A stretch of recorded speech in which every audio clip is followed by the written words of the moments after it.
This is Julien, the French winemaking guy who makes wine videos here on YouTube. Yes, wine videos, and we are looking at how to pronounce the name of this famous cru and of this famous village north of Bourgogne in the Côte de Nuit area, a little north of Vougeot as well. Very famous for containing the biggest vineyard Grand Cru site in Burgundy, the Clos de Vougeot.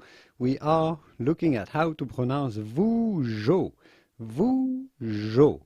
So the T at the end of Vougeot is definitely silent. O and U in French comes down to the sound OU. And G-E-O means that you do not pronounce go, but rather jo. Like G-E sounds like a J. So Vougeot, Vougeot, Vougeot or Clos de Vougeot. Clos de Vougeot, Pinot Noir and Chardonnay wines. I hope this video was useful. If it was, give it a quick thumb up before you go to support my work, and I will see you soon in the wonderful world of wine. Au revoir. Bye-bye.